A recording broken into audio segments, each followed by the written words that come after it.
We call him the man after God's own heart, yet the Bible records him as an adulterer, a conspirator, and a master of psychological warfare.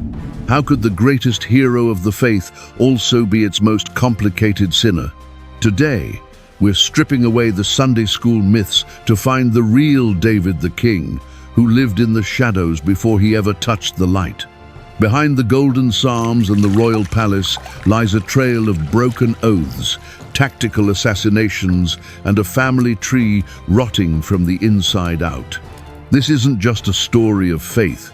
It's a declassified dossier on the most complex figure in human history. Welcome back to the Forbidden Bible. Here, we don't just read the scriptures, we declassify them. We peel back the layers of religious tradition to find the grit, the bone, and the raw, uncomfortable truth beneath the golden icons. Today, we go beyond the stained glass windows to meet the real David, a military genius, a spiritual giant, and a man haunted by terrifying shadows. Our investigation into the life of the most complex king in history begins in 1000 B.C., in the dusty, high-altitude village of Bethlehem. To the ancient world, Bethlehem was a mere footnote, a tiny settlement perched on the edge of the Judean wilderness. But to understand the rise of David, we must first declassify the political nightmare of Israel. King Saul, the nation's first monarch, was no longer the charismatic leader he once was. He had descended into a terrifying spiral of paranoia, spiritual emptiness, and raw, unchecked violence. The prophet Samuel, the man who had reluctantly placed the crown on Saul's head, was now in a state of deep, agonizing mourning. But this wasn't just grief for a friend, it was a funeral for a failed nation. Samuel saw the writing on the wall. A king who had turned into a monster would eventually devour his people. This silence of mourning was shattered by a terrifying command from the divine. "How long will you mourn for Saul, since I have rejected him? Fill your horn with oil and be on your way. I am sending you to Jesse of Bethlehem." 1 Samuel chapter 16, verse 1. In the clandestine world of ancient politics, this was an order for a coup. In 1 Samuel chapter 16, verse 2, we find a chilling detail that reveals just how dangerous Israel had become under Saul's secret police. Samuel, the highest religious authority in the land, says to God, "If Saul hears about it, he will kill me." Let the weight of that statement sink in. The prophet who created the kingship was now terrified of his own creation. Why? Because in Saul's fractured mind, anointing a new king wasn't a spiritual ritual, it was high treason, a direct threat to his throne that was punishable by immediate public execution. Samuel wasn't just taking a religious stroll, he was embarking on a high-stakes spy mission into enemy territory. He arrived in Bethlehem under the cover of a simple sacrifice, but the elders of the city met him with trembling knees. They didn't ask about peace because they wanted a blessing. They asked because they feared that where Samuel went, Saul's wrath and a subsequent bloodbath would surely follow. Enter the house of Jesse. Jesse was a man of status, a descendant of Boaz and Ruth, but within the walls of his compound, a strange and cold dynamic was at play. When Samuel commanded that Jesse's sons be consecrated for the sacrifice, Jesse presented 7 of them. These men were the elite of Bethlehem, tall, muscular, and seasoned in the early brutal skirmishes on Israel's borders. Eliab, the firstborn, was so physically commanding and wore such an aura of leadership that even the seasoned Samuel was fooled. He thought, "Surely this is the Lord's anointed." But God's response redefined the very architecture of power for the next 3,000 years. "Do not consider his appearance or his height, for I have rejected him." The Lord looks at the heart. 1 Samuel chapter 16, verse 7. One by one, The 7 elite sons passed before the prophet. One by one, the silence of God grew louder and more uncomfortable. 7 times, Jesse thought he had produced a king. 7 times, God said no. It was only then that Samuel asked the question that would shift the tectonic plates of history. Are these all the sons you have? Jesse's response was not one of pride, but of dismissal. There is still the youngest. He is tending the sheep. 1 Samuel chapter 16, verse 11. Why was David left behind? To understand this, we have to look at the Hebrew term Jesse used, hakatan. While modern Bibles translate this simply as the youngest in the ancient Near Eastern context, it carried a much sharper, more painful edge. It meant the insignificant one, the unworthy, or the one who doesn't count. David was the spare, an afterthought in his own father's house. Some ancient Jewish traditions even suggest David was viewed as a stranger within his own lineage, leading to his isolation in the fields. While his brothers were being groomed for the high life of the village elite, David was banished to the Judean wilderness. But here is the forbidden twist. The desert was not a punishment. It was a high-intensity laboratory for greatness. The Judean wilderness is an unforgiving landscape of jagged limestone, hidden ravines, and scorching heat. A shepherd's life in 1000 B.C. was a brutal, lonely survival course. David was out there alone, responsible for his family's wealth in a land crawling with lions, bears, and marauding bandits. 1 Samuel chapter 17 verses 34 to 36 gives us a raw glimpse into this training ground. David wasn't playing a harp under a shady tree. He was engaging in hand-to-hand, life or death combat with apex predators. Furthermore, David was mastering a weapon that the world would soon learn to fear: the sling. In the ancient world, slingers were not children with toys. They were a specialized military unit, the Bronze Age equivalent of a modern-day sniper. A professional slinger could hurl a stone with the kinetic energy of a .45 caliber bullet, hitting a target with lethal precision from hundreds of yards away. While his brothers were learning the slow, clunky warfare of shields and spears, David was mastering the art of the long-distance kill. He was becoming a lethal weapon in the silence of the desert, and in that same silence, he found his voice. His mother, Nitzevet, though her name is hidden in the biblical text, is credited in ancient tradition as the source of David's spiritual depth. She taught him that God doesn't reside in the majesty of a palace or the muscles of a warrior, but in the still, small voice of the wilderness. This duality, the cold, lethal survivor and the sensitive, weeping poet, was forged in the isolation of Bethlehem. When David was finally summoned from the fields, he arrived smelling of sweat, wild earth, and animal dander.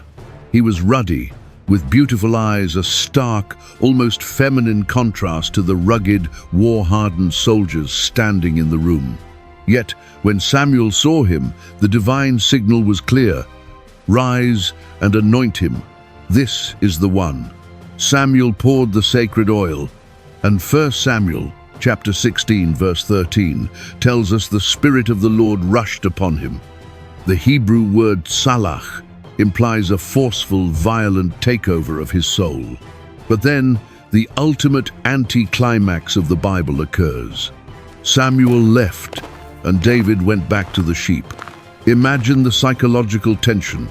You have the oil of a king drying on your forehead, but you still have the stench of the flock on your hands. You have a royal destiny, but your father still sees you as a servant, and your brothers still see you as a nuisance. This massive gap between the promise and the reality is where David's character was solidified. He learned that leadership isn't about the crown you wear. It's about the character you build when you are absolutely, utterly alone. As David returned to his lonely vigil in the mountains, a void was opening in the palace of the king. Saul was being haunted by a darkness that no doctor or priest could cure. He was descending into madness, and he needed a musician, but not just any musician. He needed a warrior who could play. Little did Saul know, he was about to invite his own replacement into his most private chambers. Was David's entry into the palace a stroke of luck, or the first move in a divine masterstroke to displace a king?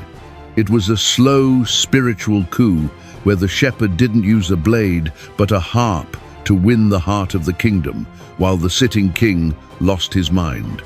The shadows were closing in, and the shepherd was ready to step into the light.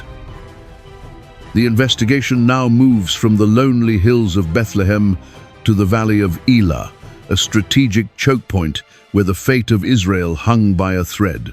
To understand the confrontation between David and Goliath, we must first declassify the myth of the fair fight.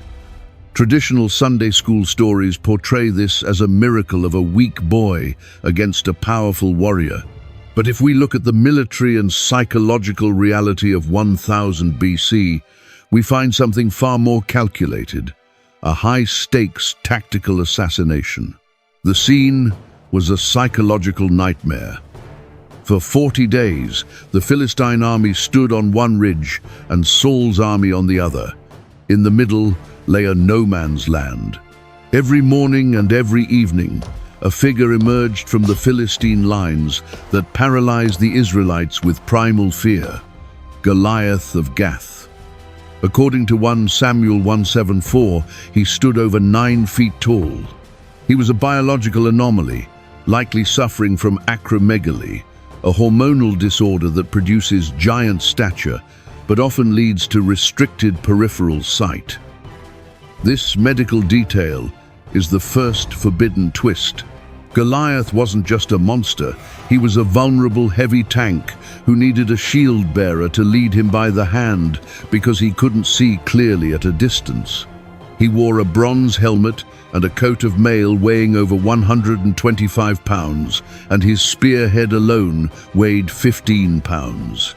He was the pinnacle of Bronze Age technology, a walking fortress designed to intimidate. Goliath's challenge was a form of ancient warfare called single combat.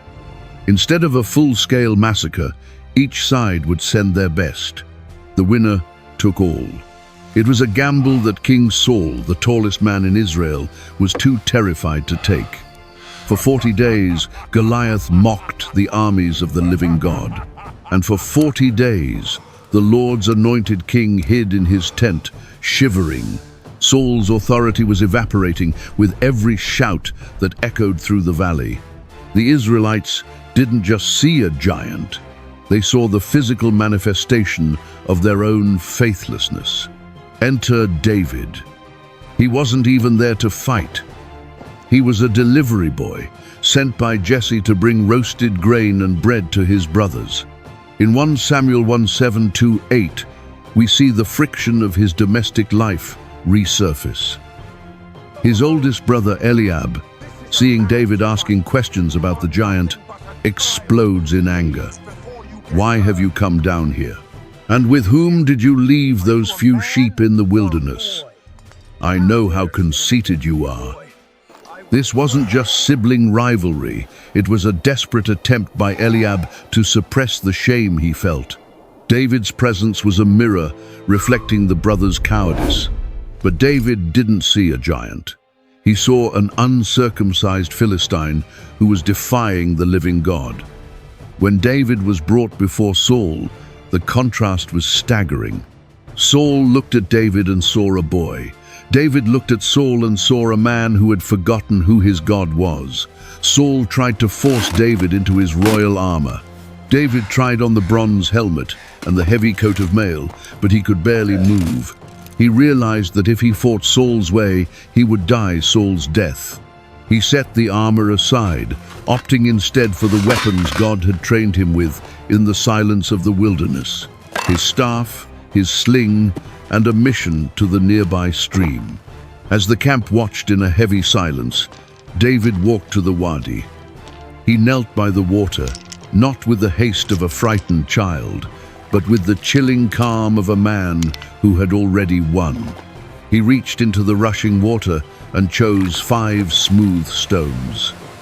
In the spiritual tradition of David's journey, these were not mere rocks, they were the pillars of his soul. As his hand touched the first stone, he felt the weight of faith. It was the memory of the lion and the bear, the conviction that the God who saved him in the dark would save him in the light. The second stone represented obedience. David had not chosen this fight for glory. He had been chosen by God to end a defiance. The third stone felt like courage, the fire to run forward when an entire army was running away. The fourth stone was preparation. It was a reminder of every cold night in the wilderness, every 1,000 hours he had spent perfecting the rotation of his sling. And the fifth stone was victory. Even before the stone left his hand, David had already seen Goliath hit the dirt. These 5 stones were his true armor, far more impenetrable than Saul's bronze. As David stepped onto the battlefield, Goliath laughed. "Am I a dog that you come at me with sticks?" 1 Samuel 1:7-4-3. Goliath expected a sword fight, a clashing of metal. He didn't realize David was a slinger, the Bronze Age equivalent of a modern-day sniper. David wasn't just running in faith, he was closing the distance to ensure maximum kinetic energy. He swung the sling. The stone whistled through the air at over 100 miles per hour. It struck Goliath in the one exposed spot, the soft bone of his forehead. The giant's grin vanished. He stumbled, then crashed forward with a sound like falling thunder. The miracle wasn't just that the stone hit, it was that David had the tactical genius to see that Goliath's size and heavy armor were actually his greatest liabilities. David ran to the fallen giant, drew Goliath's own massive sword, and finished the battle. But the story doesn't end with the kill. David did something highly strategic. He took the head of Goliath to Jerusalem. 1 Samuel 1:7-5-4. At that time, Jerusalem was a Jebusite stronghold. David was planting a flag, declaring to the world that this city would one day be his. The fallout was immediate. As the army of Israel surged forward in a roar of triumph, a new bond was formed. Jonathan, Saul's son and heir, watched David with awe. According to 1 Samuel 1:8-1, Jonathan's soul was knit to David's. He stripped off his royal robe and gave it to the shepherd boy, a symbolic abdication of his own right to the throne in favor of the man God had truly chosen. The victory made David a national hero, but it turned Saul into a predator. As the women sang, "Saul has slain his thousands, and David his tens of thousands," the king's heart turned black. He realized the people loved the shepherd more than the monarch. The harp that once brought Saul peace now brought him reminders of his own failure. David had survived the giant, but can he survive the palace? Saul was about to turn the national hero into a hunted fugitive. Why did a king try to murder his armor-bearer while he played music? And how did a secret pact between high friends become the only thing keeping David alive? The shadows of the palace are closing in, and the true test of David's character is just beginning. The victory over Goliath should have been the end of David's struggle, but in the forbidden corridors of power, it was only the beginning of a deadlier war. Our investigation now moves into the claustrophobic halls of Saul's palace and the jagged, sun-bleached caves of the Judean wilderness. This is the story of the fugitive king, a man forced to live like a predator because he was being hunted by a monster he once tried to heal.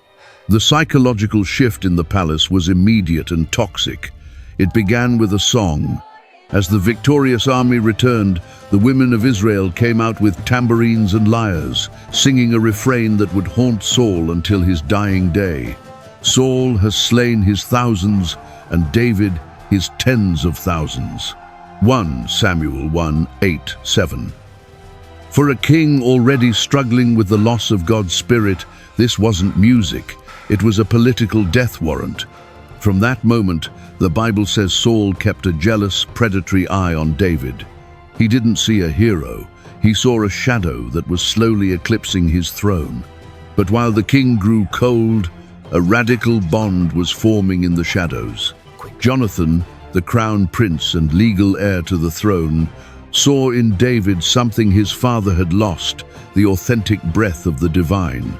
In an act of staggering symbolic significance, Jonathan stripped off the royal robe he was wearing and gave it to David, along with his tunic, his sword, his bow, and his belt. 1 Samuel 1:8-4. In the ancient Near East, this wasn't just a gift between friends, it was a voluntary abdication. The heir to the kingdom was effectively saying, "The crown belongs to you." This covenant of brotherhood became David's secret lifeline in a palace that had turned into a kill zone. Saul's paranoia soon turned into active assassination plots. Twice, while David was playing his harp to soothe the king's tormented mind, Saul hurled a spear with the intent to pin him to the wall. David escaped both times, but he realized the Lord's anointed had become a murderous tyrant. Saul then tried a more subtle approach. He offered his daughter Michal in marriage, but the bride price was a suicide mission, 100 Philistine foreskins. Saul expected David to die in the attempt, but David returned with 200. Every trap Saul set only served to polish David's legend and prove his supernatural protection. The final break came in a secret field. Jonathan and David met one last time to test Saul's intentions. Using a coded signal with arrows, Jonathan confirmed the worst. His father was determined to see David dead. The two friends wept as they parted. David was no longer the champion of Israel. He was now the nation's most wanted fugitive. David's first stop in his flight was the city of Nob, the city of priests. Here, we see the first major gray area in David's character. Starving and unarmed, David lied to the high priest Ahimelech, claiming he was on a secret mission for the king. He convinced the priest to give him the bread of the presence, holy bread reserved only for the clergy, and the sword of Goliath, which was kept there as a trophy. This act of desperation would have catastrophic consequences. When Saul's chief shepherd, Doeg the Edomite, reported this to the king, Saul ordered a massacre. In a fit of demonic rage, Saul had Doeg slaughter 85 priests of the Lord, along with every man, woman, and child, in Nob, 1 Samuel 22. David would carry the blood of these innocent priests on his conscience for the rest of his life. David eventually found refuge in the cave of Adullam. This wasn't a palace, it was a dark, damp limestone hole in the earth. But something extraordinary happened. In 1 Samuel 2:22, we are told that everyone who was in distress, in debt, or discontented gathered to him. David became the captain of 400 worthless men. He wasn't leading an elite guard, he was leading a band of broken outcasts, debtors, and rebels. In the silence of these caves, David forged these broken men into the mighty men of Israel. He taught them that true royalty isn't found in a crown, but in the brotherhood of the shadows and the resilience of the persecuted. The climax of this fugitive era occurred in the desert of En-Gedi, a lush oasis of waterfalls surrounded by barren, jagged cliffs. Saul, leading 3,000 elite troops, entered a large cave to relieve himself, unaware that David and his men were hiding in the deep, pitch-black recesses of that very same cave. 1 Samuel 24. David's men whispered, "This is the day God promised. kill him and take what is yours." David crept forward, his blade glinting in the dim light, but he didn't cut Saul's throat. Instead, he reached out and silently cut a corner of Saul's royal robe. Why did David spare the man who was trying to destroy him? Because David was playing a long game of spiritual integrity. If he killed Saul, he would be a regicide, a man who took the throne by blood. He refused to touch the Lord's anointed. When Saul left the cave, David followed him out and held up the piece of cloth, bowing low to the earth. "My father, look, I could have killed you, but I chose mercy." David shouted across the canyon. For a brief moment, even the mad king wept, recognizing David's righteousness. But David knew better than to trust a broken man's tears. He stayed in the strongholds, a king in waiting, a shadow in the desert. David had spared Saul, but he was tired of running. In a shocking move that baffled his followers, David decided to leave Israel altogether and seek protection from the very people he had once humiliated. Why did the slayer of Goliath become a mercenary for the Philistines? And what was David doing in the city of Ziklag while his own nation prepared for its final bloody showdown? The mercenary king begins in the next chapter. David had spared Saul's life twice, but mercy had not bought him peace. It had only bought him time. Our investigation now takes a pragmatic turn.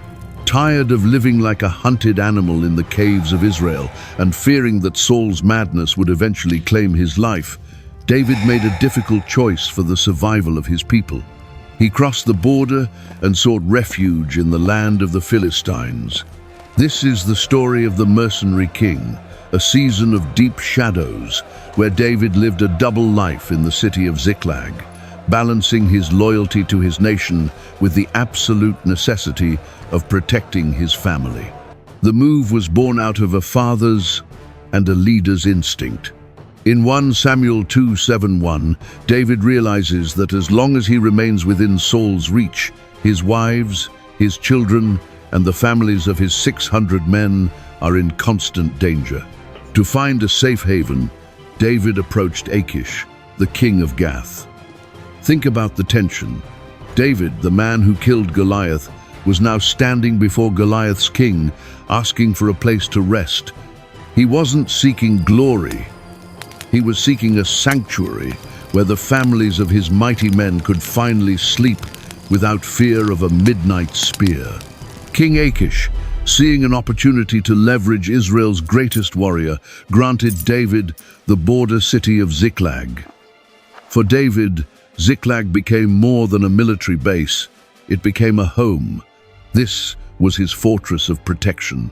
While the city served as his headquarters, David's primary focus remained the safety and provision for those under his care. He had to provide for hundreds of families in a foreign, hostile land. This forced him into a complex role as a mercenary for the Philistines. During his 16 months in Ziklag, David engaged in military operations to maintain his cover. He led raids against the enemies of Israel, such as the Amalekites, but reported to King Achish that he was attacking the southern territories of Judah. This was a high-stakes game of deception. David was fighting for Israel's interests while wearing a Philistine uniform. To protect this secret and ensure the safety of Ziklag, David had to be extremely careful with the information that reached the Philistine court. He conducted his campaigns with a grim necessity, ensuring that no reports of his true targets would ever reach King Achish. It was a dark, silent war, fought in the shadows to keep his family and his mission alive. The geopolitical tension reached a breaking point when the Philistines prepared for a massive invasion of Israel. King Achish, completely convinced of David's loyalty, appointed him as his personal bodyguard. David was now trapped in a nightmare. He was expected to march against his own brothers.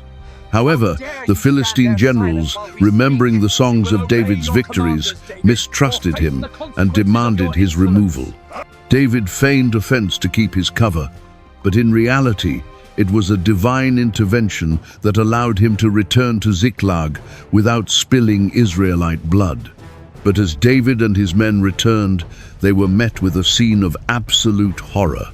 While they were away, the Amalekites had retaliated, raiding Ziklag and burning it to the ground. Every woman and child, including David's own wives, Abigail and Ahinoam, had been kidnapped. The city of protection was now a city of ashes. In 1 Samuel 3:06, we see David's greatest crisis. His own men, consumed by the grief of losing their families, spoke of stoning him. David was utterly alone, rejected by his king, mistrusted by his enemies, and now blamed by his own followers. In this moment of total darkness, the Bible says David strengthened himself in the Lord his God. He didn't despair. He acted. He led a lightning strike against the Amalekites, fueled by the desperate need to rescue his family. In a brilliant military maneuver, David crushed the raiders and recovered every single soul. Not one child was missing. This victory at Ziklag proved David was ready for the throne. He was a leader who could endure betrayal and still put the safety of his people first. As David was distributing the spoils of war to his allies in Judah, the news arrived from the north. The Philistines had triumphed at Mount Gilboa. King Saul was dead. Jonathan, his beloved friend, was dead. The throne of Israel was empty. The fugitive's journey was over, but the king's burden was just beginning. Saul was gone, but the nation was fractured and bleeding. David had the favor of God, but he was still a man with a mercenary's reputation. How does the outcast of Ziklag convince the 12 tribes of Israel that he is their rightful king? And what happens when David's first act of power is a mournful tribute to the very man who tried to kill him? The king of Hebron begins in the next chapter. The death of Saul at Mount Gilboa didn't bring immediate peace. It opened a power vacuum that triggered a prolonged and complex civil war. Our investigation now moves to Hebron, the ancient city of the patriarchs, and Mahanaim, the stronghold where the remnants of Saul's house gathered. This is the story of the King of Blood, a period where David had to secure his throne not with the melody of a harp, but through masterful political optics and the strategic discipline of his growing army. The news of Saul's death was brought to David by an Amalekite who sought to claim credit for the king's end. He expected a royal reward, but instead, he faced David's unwavering principle regarding the Lord's anointed. In 2 Samuel 1:15, David ordered the man to be executed. This wasn't an act of cruelty, it was a profound political statement. By punishing the one who claimed to harm Saul, David signaled to all 12 tribes that he was a protector of the divine office of kingship, not a rebel usurper. This act began the long process of healing a fractured nation. However, the road to unity was blocked by deep-seated loyalties. While Judah anointed David at Hebron, the northern tribes rallied behind Abner, Saul's seasoned general, who placed Saul's son Ishbosheth on a rival throne. Israel was a house divided. The conflict was a war of endurance. As recorded in 2 Samuel 3:1, the struggle lasted a long time, characterized by David's steady rise in influence, while the house of Saul slowly lost its grip on the hearts of the people. A pivotal yet tragic moment occurred at the Pool of Gibeon. The two armies met under their respective commanders, Joab and Abner. In an attempt to settle the leadership dispute without a full-scale massacre, they agreed to a representative contest, 12 young elite warriors from each side. This was intended to be a symbolic display of strength, but the intensity of the rivalry turned the tournament into a flashpoint of grief. All 24 men fell in a singular, tragic moment of mutual destruction. This symbolic failure ignited a fierce battle that claimed the life of Asahel, Joab's brother. The game at Gibeon proved that the division of Israel could not be settled by simple contests. It required a deeper transformation of the nation's soul. The forbidden twist of this era lies in the secret diplomacy between David and Abner. Recognizing that Ish-bosheth lacked the vision to lead, Abner reached out to David to negotiate a peaceful unification. David, ever the strategist, demanded a high price for peace, the return of his first wife, Michal. This was a sophisticated move of political legitimacy. By bringing Saul's daughter back to his side, David was weaving the fabric of the old dynasty into his new administration, making it impossible for Saul's loyalists to reject him. But the path to peace was nearly derailed by personal vengeance. Joab, driven by the loss of his brother at Gibeon, took matters into his own hands and assassinated Abner in secret. This put David in a precarious position. His most powerful general had murdered his most important political ally. David's response was a masterclass in crisis management. He publicly mourned Abner, leading the funeral procession and weeping openly, ensuring the nation knew that this blood guilt did not rest on the crown. The final chapter of the civil war closed with the tragic end of Ish-bosheth. Betrayed by his own captains, the young king was assassinated in his home. When the killers brought the news to David, they expected favor, but found only the king's righteous anger. David executed the traitors, reaffirming that his throne would be built on justice, not opportunism. With no rivals left, the elders of Israel came to Hebron, finally recognizing David as the shepherd chosen by God. At age 30, David stood as the king of a united Israel, turning his gaze toward the one place that could serve as a capital for all, the fortress of Jerusalem. David was now the king of a united nation, but the impenetrable fortress of Jerusalem remained a Jebusite stronghold. How did David's elite forces bypass the walls that were said to be so strong that even the blind could defend them? And what secret path through the waters changed the course of history forever? The conquest of Zion begins in the next chapter. David was now the king of a united Israel, but he faced a massive geopolitical problem. Hebron was too far south, and the northern tribes were still suspicious of a Judean king.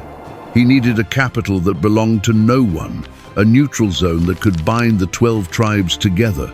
His eyes turned to a mountain fortress that had remained unconquered for centuries, Jebus, later known as Jerusalem. This is the story of the conquest of Zion, a masterclass in unconventional warfare and the birth of the city of David. Jerusalem in 1000 BC was considered impregnable. Perched on a steep ridge and surrounded by deep valleys, its walls were so formidable that the Jebusites, the local inhabitants, mocked David from the battlements. In 2 Samuel 5:6, they shouted down a humiliating insult. "You will never get in here. Even the blind and the lame can ward you off." They were so confident in their natural defenses that they believed a garrison of disabled men could hold back the mighty men of Israel. It was the ultimate psychological provocation, designed to shatter David's morale before the first arrow was even fired. But David didn't plan a conventional siege. He knew that a frontal assault against those walls would be a suicide mission. He looked for a structural weakness, a Trojan horse hidden in the geology of the mountain. Our investigation reveals that David's intelligence officers found a secret, the Gihon Spring. Since the city sat on a dry ridge, its only water source was a spring outside the walls, connected to the interior by a vertical shaft and a series of tunnels. In 2 Samuel 5:8, David issued a daring challenge to his elite troops. Whoever leads the attack on the Jebusites will become commander-in-chief. He pointed to the tzinor, a Hebrew word often translated as water shaft or gutter. Joab, David's ruthless and ambitious nephew, stepped forward. This was a mission for a Bronze Age Navy SEAL. Joab and a hand-picked team of commandos had to strip off their armor, enter the freezing waters of the Gihon Spring, and crawl through a narrow, dark, and slippery tunnel. They had to climb a vertical shaft in total darkness, knowing that a single slip meant death or discovery. While the Jebusites were busy mocking the army outside, Joab's team emerged like ghosts from the well inside the city. They opened the gates from within, and the impenetrable fortress of Zion fell in a single night. David didn't just capture a city, he captured a symbol. He renamed it the City of David, and for the first time in history, Jerusalem became the political heart of a unified nation. But David knew that a capital needs more than walls. It needs a soul. He decided to bring the Ark of the Covenant, the physical throne of God on earth, into the heart of Zion. This move was a brilliant fusion of church and state. By bringing the Ark to Jerusalem, David ensured that every religious pilgrim in Israel was also visiting his political headquarters. However, the journey of the Ark was marked by a terrifying incident that reminded everyone that God was not a political tool. In 2 Samuel 6, as the Ark was being transported on a new cart, the oxen stumbled. A man named Uzzah reached out to steady the sacred chest, and he was struck dead instantly. The celebration turned into a funeral. David was terrified and angry. He realized that you don't manage the divine, you submit to it. It took 3 months of preparation and a shift from a cart to the shoulders of priests before David finally brought the Ark into the city. The climax of this chapter is the famous Dance of the King. As the Ark entered the gates, David stripped off his royal robes and danced with all his might in a simple linen ephod. He was no longer the king of blood or the mercenary. He was a worshipper. But this act of humility triggered a final conflict with the past. Michal, Saul's daughter and David's wife, watched from a window with contempt. She hated that David had lowered himself to the level of the common people. In a chilling confrontation in 2 Samuel 6:20-23, Michal rebuked him for his vulgar display. David's response was cold and definitive. "I will celebrate before the Lord, and I will become even more undignified than this." The Bible ends this scene with a haunting detail. Michal had no children until the day of her death. The bloodline of Saul was officially extinguished in the heart of the new capital. Jerusalem was now truly David's, and the stage was set for the construction of an empire. David was now at the absolute zenith of his power. He had a united kingdom, an impregnable capital, and the presence of God. But the Forbidden Bible warns that the higher you climb, the harder you fall. In the next chapter, we witness the moment that destroyed David's soul forever. It wasn't a battle on a field, but a look from a rooftop. Why did a king stay home while his army went to war? And what was the true cost of his accidental encounter with Bathsheba? The fall of a giant begins in the next chapter. David was at the absolute zenith of his empire. He had conquered Jerusalem, smashed the Philistines, and brought the Ark of God into his city. But the Forbidden Bible warns that the greatest danger to a leader isn't an enemy army, it's the silence of a quiet afternoon. Our investigation now enters the darkest corridor of David's soul. This is the story of the fall of a giant, a chilling sequence of adultery, deception, and cold-blooded murder that would shatter David's house forever. The disaster began with a single fatal decision: David stayed home. In 2 Samuel 1:1, the text provides a haunting detail. In the spring, at the time when kings go off to war, David sent Joab out, but David remained in Jerusalem. For the first time, The warrior king had become a palace king. He was bored, restless, and insulated by his own greatness.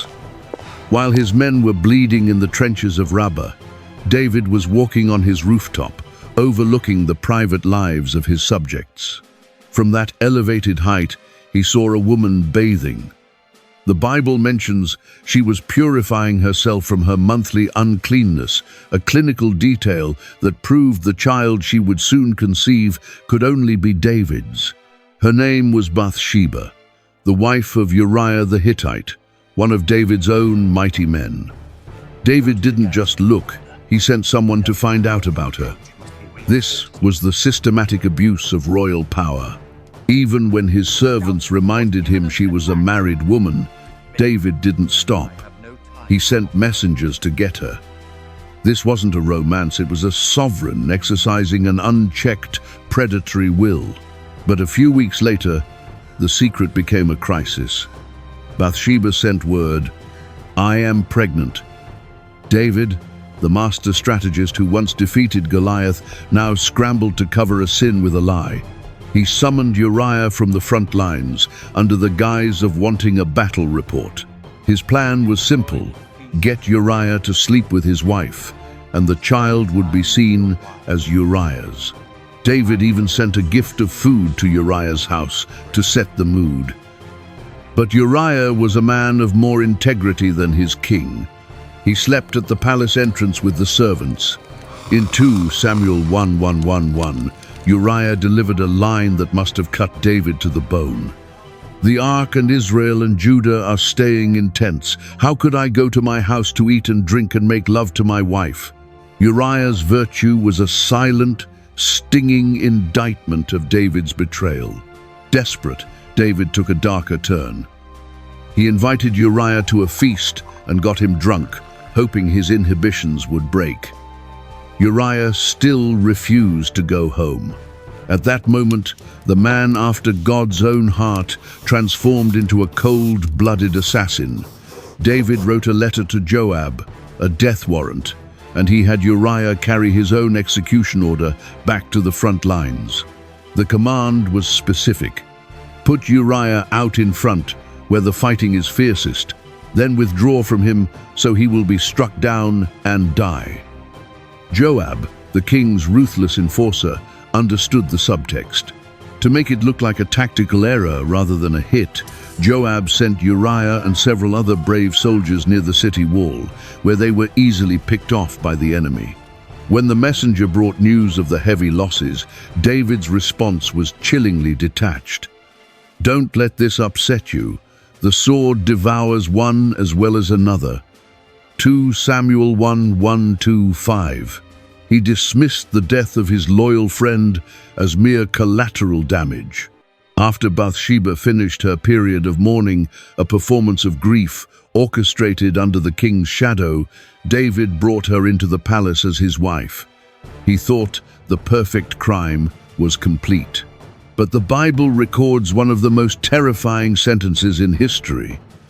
But the thing David had done displeased the Lord. The confrontation came through the prophet Nathan. Nathan told a story about a rich man who stole a poor man's only beloved lamb to feed a traveler. David, the former shepherd, flew into a righteous rage. "As surely as the Lord lives, the man who did this must die." Nathan's response remains the most powerful reveal in human history. "You are the man," 2 Samuel 1:2-7. Nathan then laid out the curse. Because David used the sword of the Ammonites to kill Uriah, the sword would never depart from his own house. In a heartbeat, David's world collapsed. He didn't make excuses. He didn't execute the prophet. He broke. He entered a period of agonizing repentance, writing the words of Psalm 51. "Create in me a pure heart, O God. My sin is always before me." God forgave his soul, but the earthly consequences were locked in. The child born of the affair fell ill and died, despite David's week of fasting and laying prostrate on the ground. As David washed his face and ate after the child's death, his servants were confused. David explained. "While the child was still alive, I fasted and wept. But now that he is dead, why should I go on fasting? Can I bring him back again?" This was the new David, a man who understood that while grace is free, the price of sin is paid in blood. David was forgiven, but the sword Nathan promised was just beginning to unsheathe. The darkness David introduced into the palace was about to manifest in his children. A cycle of rape, revenge, and revolution was about to tear the empire apart. How does a broken king handle a son who repeats his own sins? The tragedy of Absalom begins in the next chapter. The forgiveness David received from God did not cancel the earthly consequences of his actions. As the prophet Nathan had warned, the sword would never depart from his house. Our investigation now enters the period of the Great Unraveling, a haunting era where David's own children began to replicate his sins of lust and violence, leading to a bloody revolution that nearly destroyed the empire. This is the story of the rise of Absalom, the beautiful prince who turned a father's love into a kingdom's nightmare. The rot started with David's firstborn, Amnon. In a dark echo of his father's predatory behavior, Amnon became obsessed with his half-sister, Tamar. He didn't just love her, he trapped her. Following a deceptive plan, Amnon feigned illness and forced Tamar to serve him in his private chambers, where he ultimately violated her. But the forbidden Bible reveals an even darker psychological twist. Immediately after the act, Amnon's love turned into a hatred more intense than his previous lust. He threw her out like trash. The most devastating part of this tragedy was David's reaction, or lack of it. In 2 Samuel 1:3-1, we are told David was very angry, but he did nothing. He was a paralyzed father. Because David had his own Bathsheba scandal hanging over his head, he lost the moral authority to punish his son for the same sin. His silence was the fuel that ignited the fire of Absalom, Tamar's full brother. For 2 years, Absalom harbored a cold, silent rage, waiting for the king to act. When the king remained silent, Absalom took the law into his own hands. During a royal sheep shearing festival, Absalom had his servants assassinate Amnon in cold blood. The cycle of murder had officially moved from David's enemies to David's children. Absalom fled into exile for 3 years, but even when he was allowed to return to Jerusalem, David refused to see his face for another 2 years. This partial forgiveness was a fatal political error. It left Absalom in a state of permanent resentment. Absalom was the most beautiful man in Israel, famous for his magnificent hair and his charismatic presence. He began a systematic campaign of stealing the hearts of the men of Israel. In 2 Samuel 15, we see Absalom practicing a masterclass in grassroots populism. He would stand at the city gate, meeting every citizen who had a legal grievance. He would tell them, "Your claims are valid, but there is no one appointed by the king to hear you. If only I were appointed judge in the land." He wasn't just a prince, he was a revolutionary promising a better government. For 4 years, he undermined David's authority from within the capital, right under the king's nose. The coup exploded with terrifying speed. Absalom went to Hebron, the very city where David was first anointed, and declared himself king. The conspiracy grew so strong that David, the man who once killed Goliath, was forced to flee his own capital in tears, barefoot and with his head covered. As David climbed the Mount of Olives, he was a broken man, weeping for a son who wanted him dead. But the most forbidden moment of this rebellion occurred back in Jerusalem. On the advice of the traitorous counselor Ahithophel, Absalom did something intended to make the breach with his father permanent and irreversible. He set up a tent on the palace rooftop, the very same rooftop where David had once looked at Bathsheba and lay with his father's concubines in the sight of all Israel. 2 Samuel 1:6-2. It was a calculated act of public shaming. The sin David committed in secret was now being repaid in public on the exact same spot where it all began. The war culminated in the Wood of Ephraim. Despite Absalom's superior numbers, David's veteran commanders, Joab and Ittai, were masters of forest warfare. David's only command to his generals was heartbreaking. "Be gentle with the young man Absalom, for my sake." But Joab, the pragmatic and ruthless enforcer, knew that as long as Absalom lived, the kingdom would never be at peace. The end of the rebellion was as tragic as its beginning. As Absalom was riding his mule through the thick forest, his famous long hair got caught in the tangled branches of a large oak tree. His mule ran out from under him, leaving the prince hanging between heaven and earth, helpless. When Joab found him, he didn't hesitate. Ignoring the king's plea for mercy, Joab took 3 javelins and thrust them into Absalom's heart. When the news reached David, he didn't celebrate the victory. He collapsed in a small room above the city gate, crying out the most mournful words in the Bible. "Oh, my son, Absalom! My son, Absalom! If only I had died instead of you, O Absalom! My son, my son!" 2 Samuel 1:8-3. David had won his throne back, but he had lost his heart. The sword had finally struck the center of his soul. The sun was setting on the most turbulent reign in Israel's history. David, the boy who conquered a giant and the king who built an empire, was now a frail, shivering old man. Our final investigation enters the cold, silent bedchamber of the king. This is the story of the final breath, a haunting conclusion where the man after God's own heart prepares his successor for a throne that was still surrounded by predators. The physical decline of David was symbolic of the exhaustion of his era. In 1 Kings 1:1, we are told a pathetic detail. King David was very old, and though they covered him with blankets, he could not keep warm. The fire that had once fueled his battles and his psalms had flickered out. His servants, in a desperate attempt to provide him with heat, brought a beautiful young woman named Abishag to lie beside him.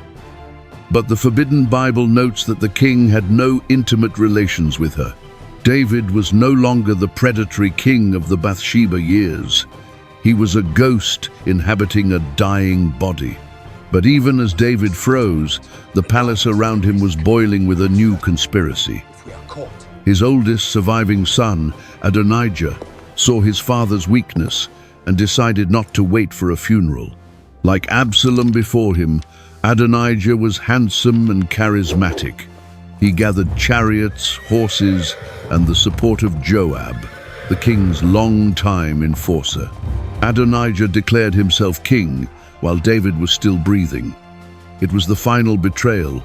Joab, the man who had been David's shadow for 40 years, had finally abandoned his master for a younger, stronger version. The coup was thwarted by the 2 people David had hurt the most, Bathsheba and the prophet Nathan. They entered the king's room and reminded him of his secret oath that Solomon, Bathsheba's son, would inherit the throne. In a final surge of royal authority, David sat up. He ordered that Solomon be sat on his own royal mule and anointed at the Gihon spring, the very place where David's special forces had once infiltrated the city. The sound of the trumpets and the shouts of "Long live King Solomon" shattered Adonijah's feast. The transition was swift, but the real forbidden legacy was what happened next in the private shadows between father and son. In 1 Kings 2, we find David's final instructions to Solomon. Many people think David died only with a blessing on his lips, but the text reveals a series of cold-blooded military and political directives. David told Solomon to be strong, but then he gave him a hit list.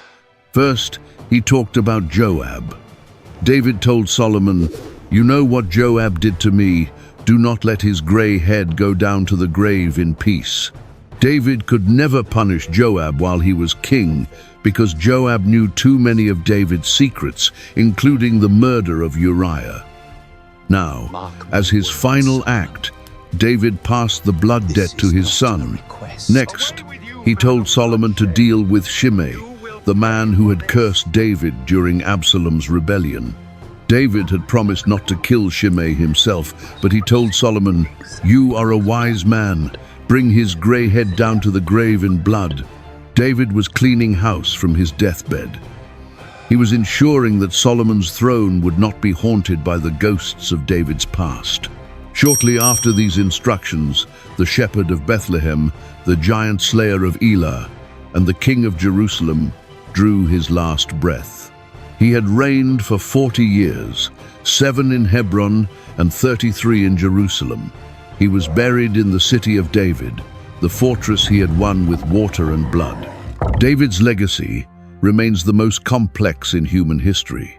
He was a murderer and a saint, a mercenary and a psalmist, a failed father and a legendary king. He proved that even the most broken man can be used for a divine purpose, but he also proved that every choice carries a weight that can last for generations. As Solomon began his reign with a series of executions to secure his power, the era of the King of Blood ended, and the era of the King of Wisdom began. But the foundations of Solomon's golden age were built on the stones that David had laid in the Judean wilderness.